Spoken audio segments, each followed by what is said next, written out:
আমিরুল মুমিনিন হযরত ওমর রাদিয়াল্লাহু তাআলা আনহু মদিনায় সকল মানুষ যখন ঘুমায়া পড়তেন, হযরত ওমর রাদিয়াল্লাহু তাআলা আনহু না ঘুমাইয়া মদিনার মধ্যে অন্ধকার রজনীর মধ্যে নিজের সদ্য বেশি সাধারণ পোশাক পরিধান করে মদিনার অলিতে গলিতে ঘোরাফেরা করতেন আর দেখতেন মদিনার মধ্যে কোনো মানুষ এখন পর্যন্ত না খেয়ে অনাহারে এখন পর্যন্ত কোনো মানুষ আছে কিনা। দিলের মধ্যে ভয়, বলে আমি ঘুমাবো, আরামের বিছানায় ঘুমাবো, আমি আরামের খানা খেয়ে ঘুমাইয়া যাব, আর মদিনার মানুষ না খেয়ে থাকবে। এরা যদি আল্লাহ রাব্বুল আলামিনের কাছে আমার ব্যাপারে মামলা দায়ের করে, তো ময়দানে মাহশরে আমি ওমরের অবস্থা কেমন হবে? মুহতারাম হাজিরিন, একদিনের ঘটনা এমন, কিতাবের মধ্যে লেখা হয় হযরত ওমর রাদিয়াল্লাহু তাআলা আনহু পরনের মধ্যে মাত্র দুটো কাপড় পরিধান করে, ও বন্ধু, মদিনার মধ্যে শীতের মধ্যে কনকনে শীতের মধ্যে হযরত ওমর রাদিয়াল্লাহু তাআলা আনহু বের হয়ে গেছেন। মাকসাদ হলো দিলের মধ্যে ভয়, আমার রাজত্ব আমি প্রধান হওয়ার পরে এই মদিনার মধ্যে যদি কোনো মানুষ না খেয়ে মারা যায়, কোন মানুষ যদি অসন্তুষ্ট থাকে আমার উপরে, আর যদি মালিকের কাছে জবাব দেয়, আল্লাহ হযরত ওমর আমাদের খলিফা হওয়া সত্ত্বেও আমাদের খোঁজ খবর নেয় নাই, আজকে আপনার কাছে ময়দানে মাহশরে তার বিরুদ্ধে মামলা দায়ের করলাম।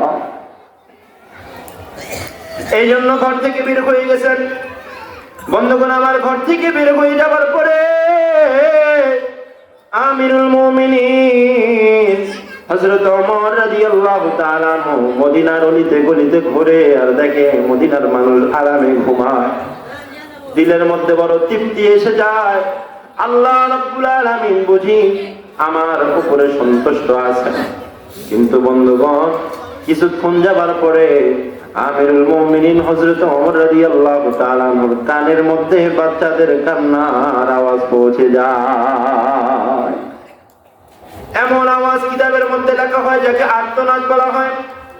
আর্তনাদ কাকে বলা হয়? কিতাব বলে লেখেন আর্তনাদ বলা হয় এমন কান্নার আওয়াজ যে আওয়াজটা মানুষের দিলের মধ্যে লাগে, এই আওয়াজকে বলা হয় আর্তনাদ। হযরত ওমর রাদিয়াল্লাহু তাআলা আনহুর দিলের মধ্যে আর্তনাদ পৌঁছে গেছে, কান্নার আওয়াজ পৌঁছে গেল। আমিরুল মুমিনিন চিন্তা করলেন, এত গভীর রজনীতে মদিনার মধ্যে কান্নার আওয়াজ, কোথায় থেকে আওয়াজ আসে? আমিরুল মুমিনিন কান্নার আওয়াজটা দেখার জন্য সামনে সামনে অগ্রসর হয়ে গেল। বন্ধুগণ, খুব লক্ষ্য করে দেখেন, তাকওয়া কাকে বলা হয়? আল্লাহর ভয় দিলের মধ্যে থাকলে কি উপায় হয়, কি অবস্থা হয়? আমিরুল মুমিনিন হযরত ওমর রাদিয়াল্লাহু তাআলা আনহু এরকম ভাবে বের হইয়া যাইয়া দেখেন একটা বৃদ্ধা মা চুলার মধ্যে কি যেন রান্না করতেছে। ওই মার চারপাশে কয়েকটা ছোট্ট ছোট্ট বাচ্চাগুলো চারপাশে হাউমাউ করে কান্না করে। আমিরুল মুমিনিন পর্দার আড়াল থেকে ডাক দিয়ে বলে, মা, এটা কোন সাহাবীর ঘর মা?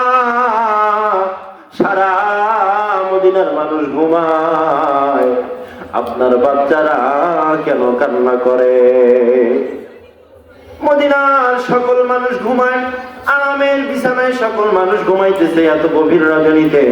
ও মা, আপনার সন্তানগুলো কেন কান্না করে? কোন সাহাবীর ঘর এটা? কিন্তু মহিলা কোনদিন আমিরুল মুমিনিন হযরত ওমরকে দেখে নাই। মহিলা ডাক দিয়ে বলে, কে গো মুসাফির? তোমারে তো চিনি না, তোমারে তো কখনো দেখি নাই, তুমি কে? তবে জেনে রাখো, এত গভীর রজনীতে আমার বাচ্চাদের কান্নার আওয়াজের কারণে যখন তোমার দিলের মধ্যে লেগেছে, কাজে তুমি আমার ঘর পর্যন্ত পৌঁছে গেছো। শুনে নাও সন্তানরা কেন কান্না করে। বলি, এটা একজন সাহাবীর ঘর, যেই সাহাবী রাসূলে আরবি সাল্লাল্লাহু আলাইহি ওয়াসাল্লামের সঙ্গে জিহাদের ময়দানে যাইয়া শহীদ হয়ে গেছেন, দ্বীনের জন্য শহীদ হয়ে গেছে। শহীদের সন্তানদের ঘরে খাবার নাই, খাবার না থাকার কারণে গভীর রজনীতে ঘুমাইতে পারে না, ক্ষুধায় কান্দে। শহীদের ঘরের মধ্যে খাবার নাই, হযরত ওমর ডাক দিয়ে বলে, মা, আপনার ঘরের মধ্যে খাবার নাই, এটা কি আপনার দেশের প্রধানমন্ত্রী হযরত ওমরকে জানিয়েছেন? মহিলা ডাক দিয়ে বলে, তুমি কে গো মুসাফির, তোমারে চিনি না, ওমরের দেশে থাকো, হাদিস জানো না?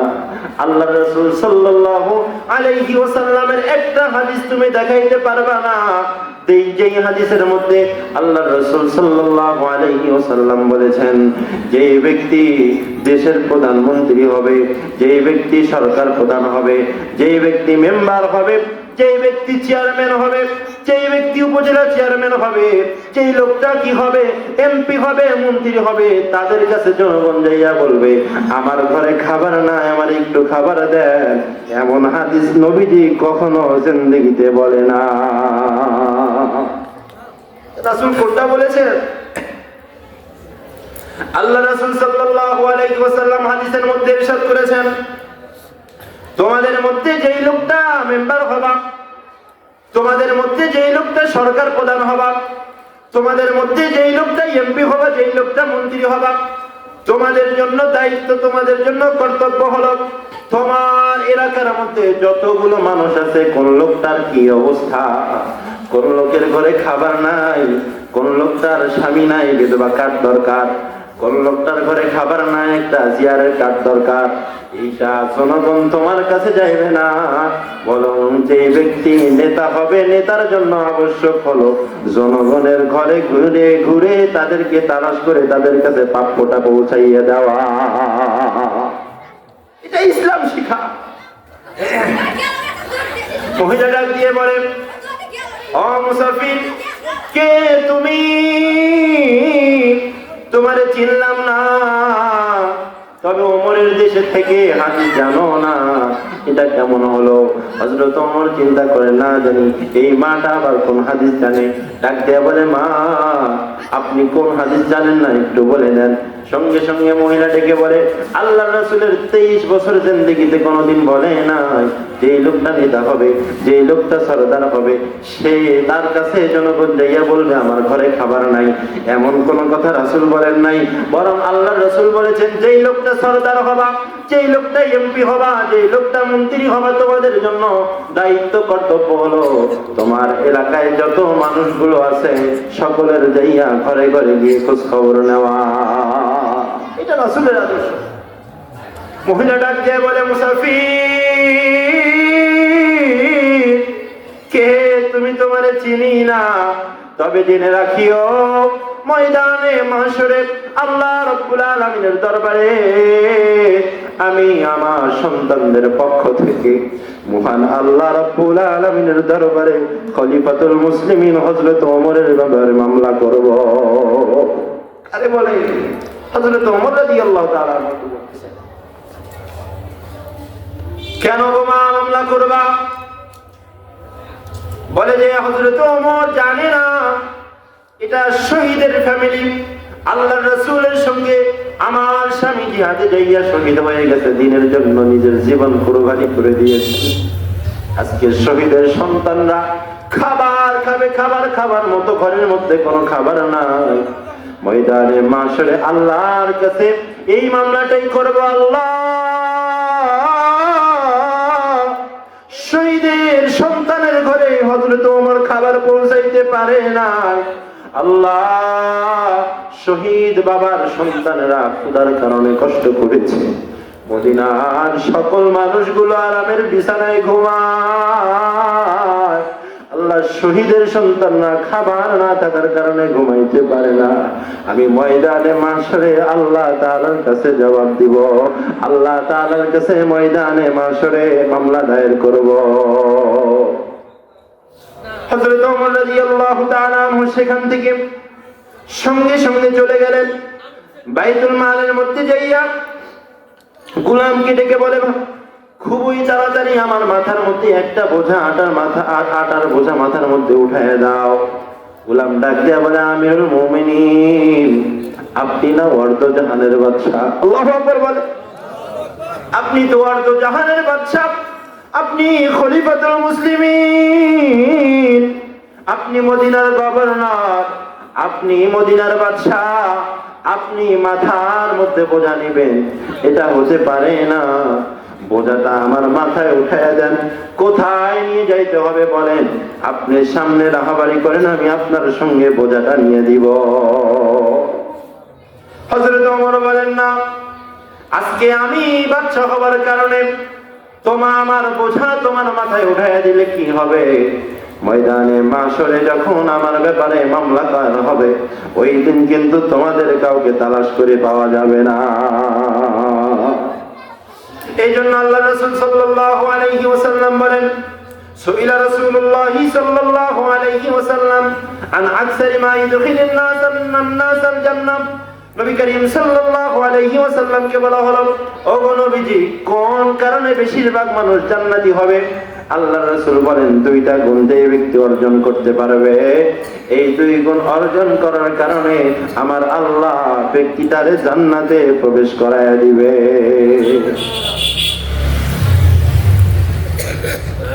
দুই গুণের একটা হলো তাকওয়াল্লাহ, আল্লাহ তাআলার ভয়,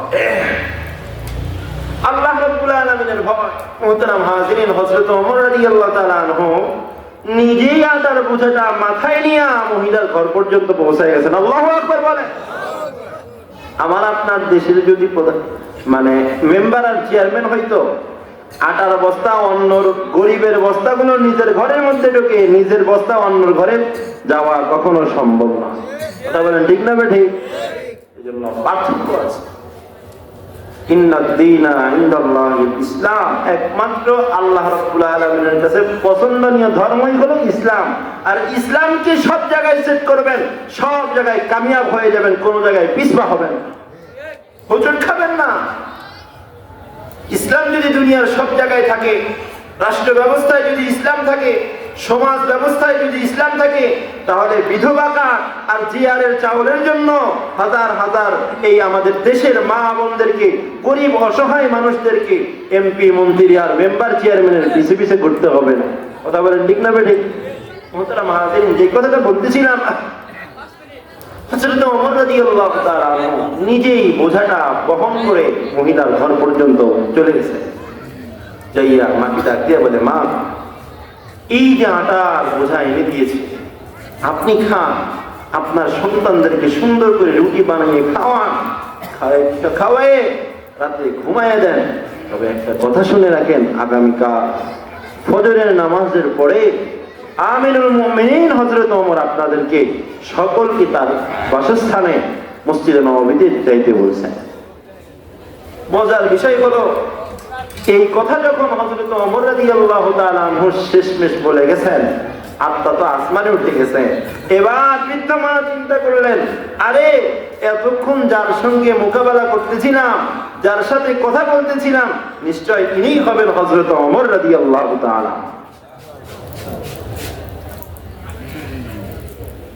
মুহতারাম হাজিরিন, ফজরের নামাজ পড়ে মজার কথা হলো, হযরত আমিরুল মুমিনিন ওমর রাদিয়াল্লাহু তাআলা আনহু ফজরের নামাজ পড়ে আমাদের ইমাম সাহেবরা যেমন মসজিদের নামাজ শেষ করে মুসল্লিদের দিকে ঘুরে বসে, আমিরুল মুমিনিন মসজিদের মধ্যে মুসল্লিদের দিকে ঘুরে বসেছেন।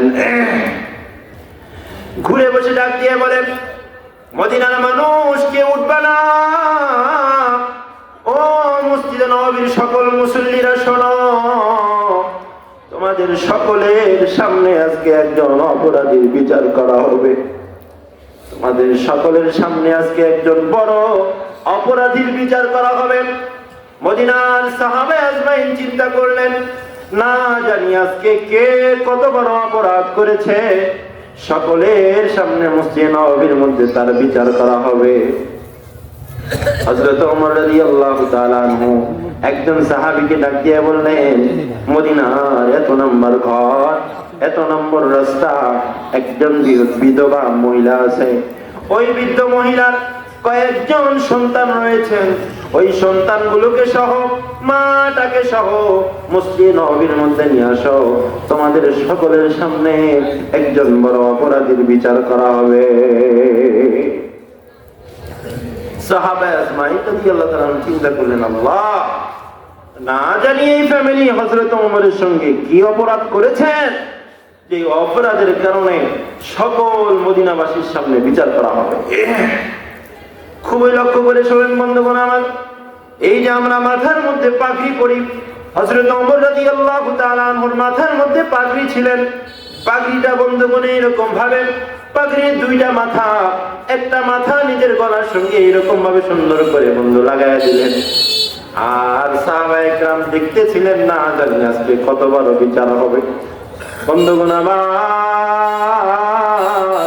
হযরত ওমর রাদিয়াল্লাহু তাআলা আনহুকে যখন বলা হলো আমিরুল মুমিনিন, ওই যে মদিনার পিতা মাতাকে আপনার দরবারে এনে উপস্থিত করা হয়েছে, হযরত ওমর রাদিয়াল্লাহু তাআলা আনহুর সঙ্গে সঙ্গে পাগড়ির একটা মাথা নিজের গলার সঙ্গে লাগাইয়া দিয়েছেন, আর একটা মাথা পর্দার আড়ালে এরকম ভাবে ফিকায় দিয়ে ডাক দিয়া বলে, ও মা, না দড়ির মাথা একটা তোমার হাতে দিয়ে দিলাম। মাগো মা, যত অপরাধ করেছি দুনিয়ার মধ্যে শাস্তি দাও।